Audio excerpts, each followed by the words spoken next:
All right, Brian from GameStop on base, a core team member from this project. Thank you so much for coming on Late Night on Base. How you doing, man? Doing good, man. Doing good. Excited. I like the late night on base. I think it's a good name. I think you chose a good name, man. So I'm excited. I was trying to go for like the Jay Leno, late night on like those like talk shows. So I was like, oh, okay, let's do it. But yeah, thank you, man. I'm excited to have you on. Perfect. Brian, you've been on some of my spaces, and I've been very impressed by the passion that you've had for GameStop and just kind of like the ethos of what you believe in. And I feel it's very strong and it can resonate so much. So I think a lot of the viewers are going to really like what you have to say in this episode. So yeah, man, let's get to it. So let's talk a little bit about GameStop on base. Perhaps someone's viewing this episode on Spotify for literally the first time. They've never heard of GameStop on base, GameStop in general. Why don't you just kind of give us a quick rundown as to what is GameStop on base? All right. Yeah, yeah, for sure. I mean, GameStop on base is pretty much, a coin that's paying homage to the original OG stock market GME, GameStop, and the ethos of like the community when I had first joined was kind of like was that that was their backbone, like Roaring Kitty, GameStop, the whole people coming together, like fighting against the Wall Street guys, right? The big guys, the ones who control the markets, the ones who do what they want, and you know, like ma- taking away from the little guy, right? And pretty much GameStop was just that, gotta say, that community that came together and kind of just like brought a bunch of degens together, and we fought back. So that's pretty much I feel like what GameStop is, in my opinion. That's what I think it is, and a lot of community members think that's our route. That's the way we want to take it. I think GameStop, the overall narrative, it's for the people, right? Fighting against the corporate conglomerates, the old money, the elitists per se, which is the traditional institutions who typically have not given a fuck about the little person. They create the rules how they want to benefit them, not the little person. So I do remember Roaring Kitty in 2021. I think it was 2021, just kind of like with the short squeeze, and it created a movement, and it was a strong movement. People made money, but what it stood for was we're tired of these rules. This is not how it should be done. And so I love the narrative of GameStop on base, and I love kind of what it stands for. With GameStop on base per se, specifically the base version, when did you guys launch? So it was April 11th. April 11th, and I remember that so clear because I'm a big fan of like numerology. Now I'm not like deep into it, but like when I see I like the ones and ones and brother, the I did not know that about you. I don't know if you know this about me, but I am huge into numerology. I love it. you know what, it's because it's everywhere, right? Like when you can pinpoint like certain things, and like I don't know, I guess that's just the way I see it. I'm pretty sure you probably see it too as well, like that. But like it was like 411. I have two kids. My birthday is 24. I'm born 1988. My wife is she's born on the 14th of June. So there's a lot of fours in there, a lot of fours, a lot of ones, and I like that. So it was crazy. I just watched the movie, right? And I'm looking to see if there's a GameStop coin already on the blockchain. And there's one on Ethereum, there's one on Solana, and I'm like, okay, well, base is new, I'm gonna degen there real quick and then see if maybe I can find something that's gonna hit, And I came across GameStop and I was just like, okay. So I looked at the pool when it was created, the liquidity was locked, and I was just like, okay, this is just starting to look good. And I took my chance. And you've been with them ever since. That's And incredible. yeah. So, that's pretty much how it worked out with that whole numerology thing. And it just clicked. There's things that just click to you and you gotta write it. I like to trust my gut feeling. I think it's very important to trust your gut feeling because I think 90% of the time, like when I've trusted my gut, like things go good. Let me give you one example. For example, like one time my buddies were gonna go to a party and I just felt like not going, and they just kept pressuring me like, oh, come. And I'm just like, I really don't want to go. And sure enough, that day they got in an accident, and it was just like, I think having a gut feeling is very important. And a lot of people like tend not to like look into it. I think it's more for like when you're really smart and really educated in certain stuff, you don't want to take those gut risks, right? Because it's like you know a lot, so you understand the risks versus reward. But when you're not like when you're more of a DJ and you're just like fuck it, I'm gonna just wing out on this one. I'm gonna go all in. I'm gonna do this. I'm gonna do that. You tend to make better choices sometimes, or the risk to reward is a lot higher. So it's just like that's kind of like the same approach I took when it came to GameStop. Just it was the gut feeling, like it just felt right. Trust the gut. I think that's a good model. I mean, I think there's something there to be said with trusting your gut. I'm the same way. I get a feeling in my stomach about something maybe not be right. Like I don't do it. Like I over my life has shown that my gut's normally correct.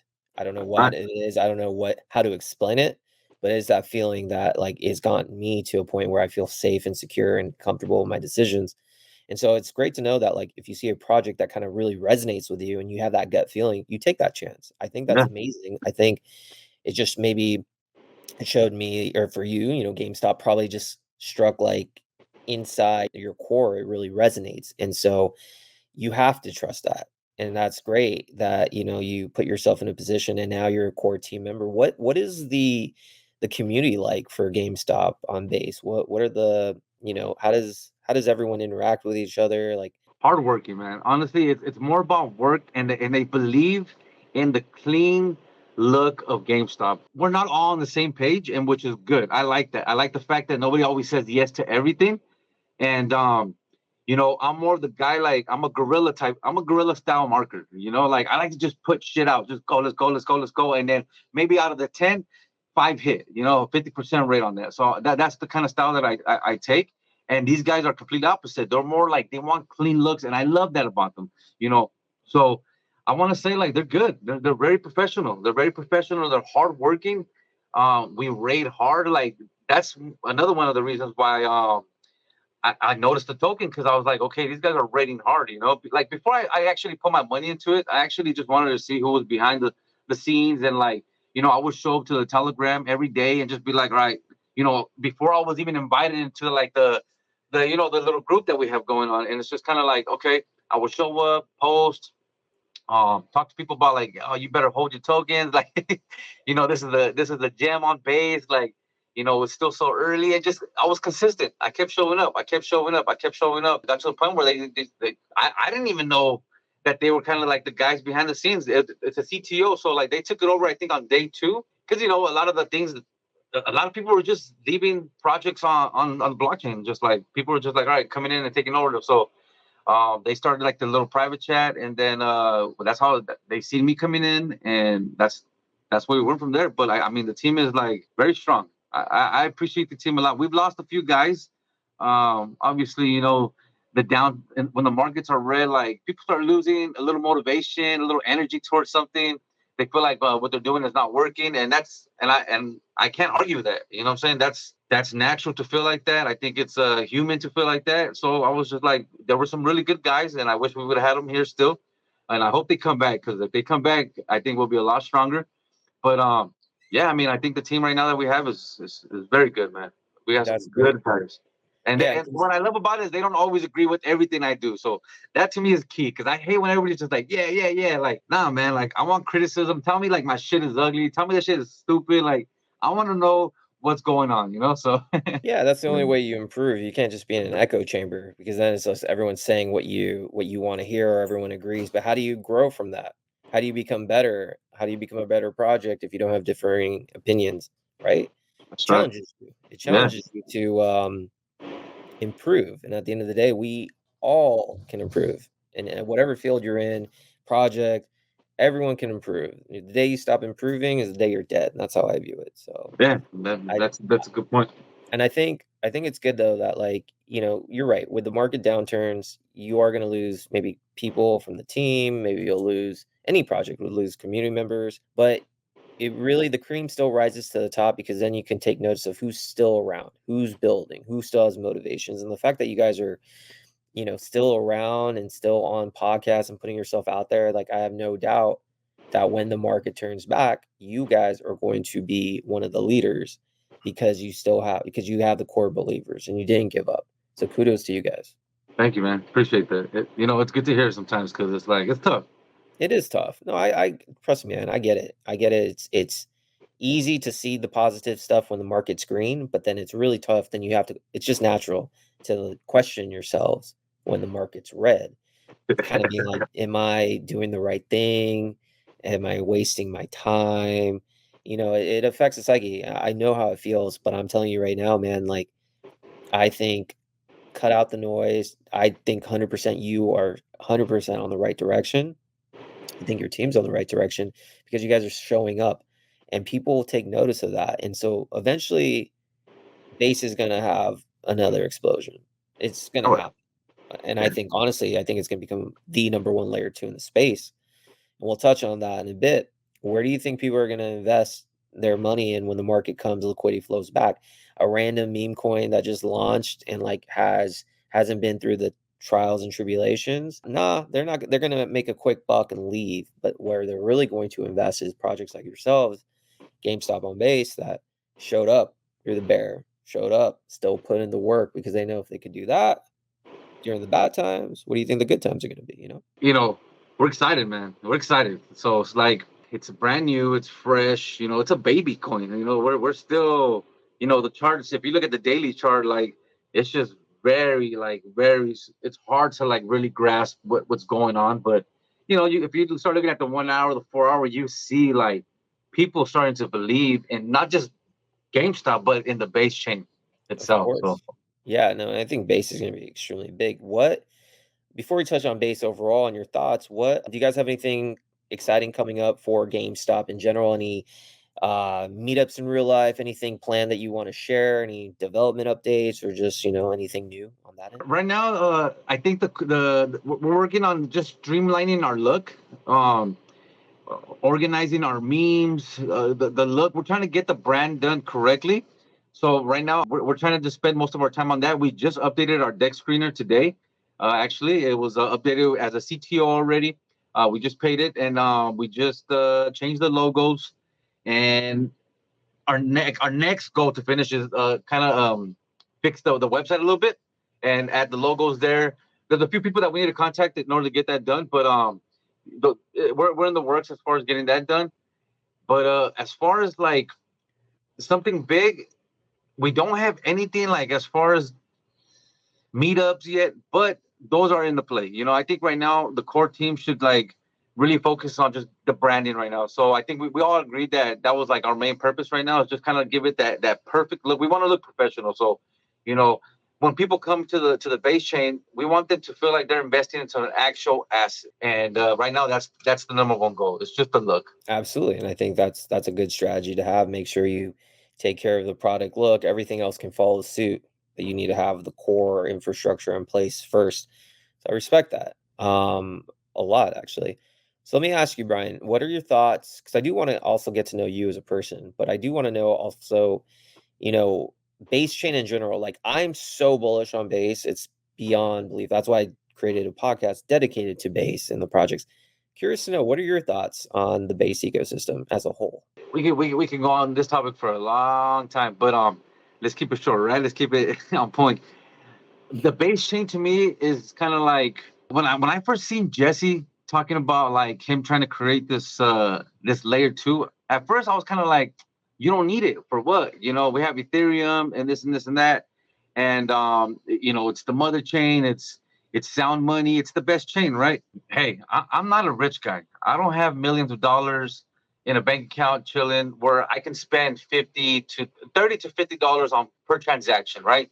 To get in on a transaction and get out. And that's just during a calm market, like a regular market. Can you imagine during the bull market, like the fees that we would have to pay? I remember the first bull market I was in. I mean, I remember I was paying, I think, roughly around $130 just to get in and out of a trade. And it was kind of like, it was tough to really to handle that. You couldn't really trade as much, which is a good thing, right? You really don't want to be trading in and out of coins because you end up selling when you're not supposed to, end up buying when you're not supposed to. So, when Jesse was talking about it, we were just kind of like me and some friends were just like, all right, so like, what do you think, man? You think it's gonna work out and stuff like that? I was like, all right. So we started digging deeper, and then we started realizing, like, look, guys, Like, yeah, there's a lot of other chains on there, and Ethereum is the main chain, but it base chain is not creating their own token. They're using the actual Ethereum as their gas token. They're they're pretty much staying in stream with the whole Ethereum ethos. And I was like, that checks one mark off, right?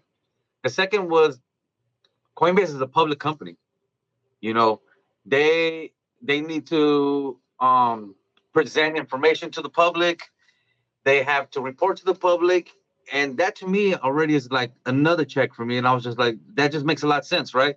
I was thinking like, okay, so what's going to happen to the liquidity? Yeah, there's not a lot of TVL on base right now, but can you imagine the security that we're going to be getting eventually once things start getting easier? You know, Coinbase allows you to get your direct deposits.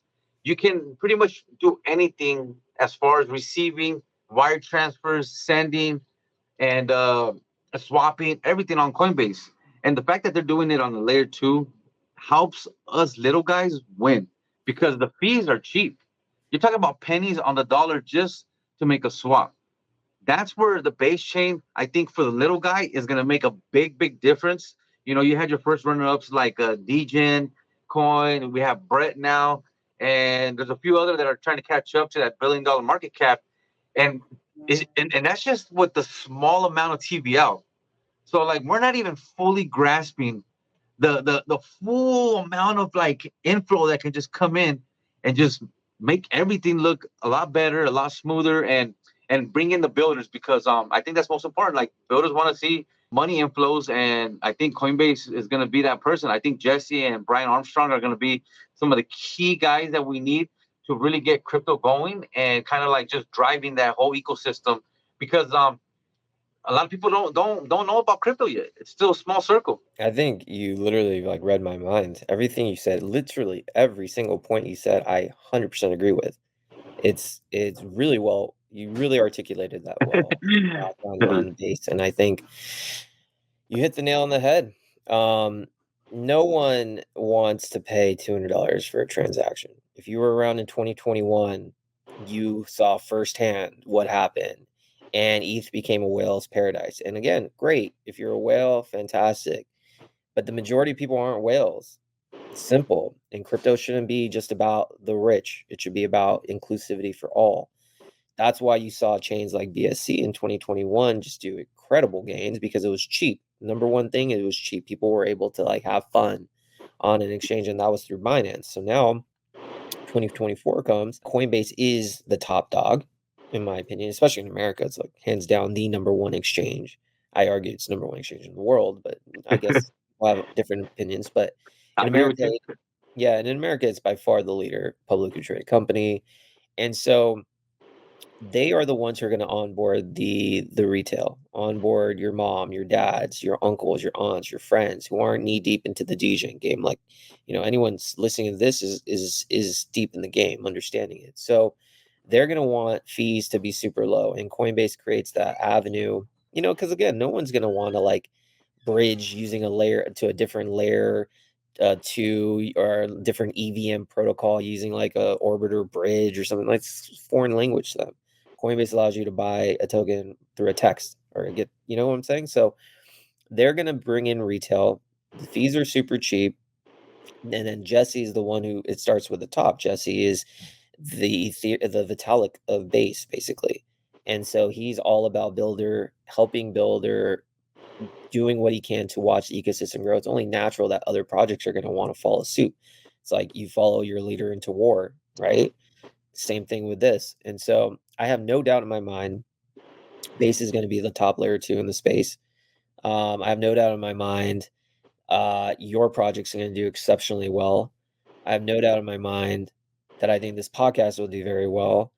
I call that confidence in what we're doing. And Brian, you deserve tons of respect for like keep on building, keep on pushing. So I think we're blessed to be in this space at this time in life. Yeah, vice versa, man. I mean, like I said, we needed this. I think this is cool. Your idea of I you know you're on something that's gonna probably hit like so good, and it's just like especially your ethos, the whole late night stuff, like that's gonna be key. You know, people like that stuff. You know, they can't sleep. It's like 9, 9 p.m. and then they're gonna be able to jump on your podcast and just see like these videos. It's gonna be key to the success to the layer two, especially base. And it's there's not a lot of people doing it. So kudos to you, man. Appreciate that. Appreciate that. So, Brian, before we hop off, I do want to kind of just kind of touch on you, man. I want to know because I find you fascinating and inspiring, actually, too. Talk to me about your crypto journey. Like, how did it begin? I know you said a couple years ago you were in, but like, just tell us a little about you, man. Like, I think your community would love to hear more about who is Brian. Man, it's embarrassing, right? Because we just talked about like how I'm not a millionaire and I'm not like I don't have hundreds of thousands of dollars in crypto yet. But it's funny, I did at one point. I started off with $900. I invested in 2017. There was a wallet called Exodus Wallet. I don't know if you ever heard of it. I have. I have. You have? Okay, so this wallet had a bunch of tokens that you could buy and you could swap in between them. And there was like Civic token, there was like an ID coin, there was like a bunch of shit. I can name a lot of them. I made money. I put like, man, it's crazy. I put like $900 total, but not all in one coin. I had spread it out, so it was like 100 here, 100 there, and I degened because I just threw it in there and I walked away. I told my girls, like, you know what? I'm not gonna look at the stuff. I took it so serious. I thought it was like, I thought it was like the next stock market.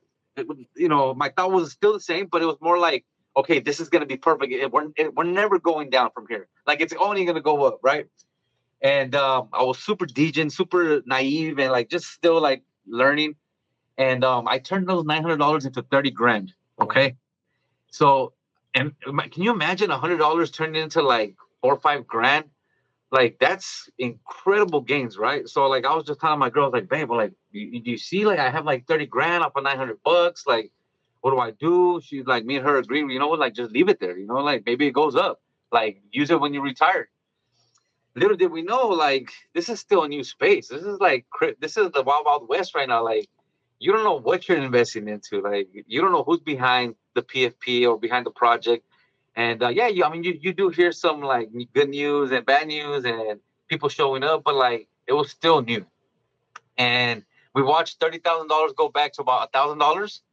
And so I made like roughly, I think $150. I ended up taking it out because I was like, well, I'm not gonna end up losing at least what I initially put in. So I took out like about $120 in profit, like the whole ride. And I was just like, what's going on? I started seeing the bear market coming down. And I was just like, what do we do? What do we do?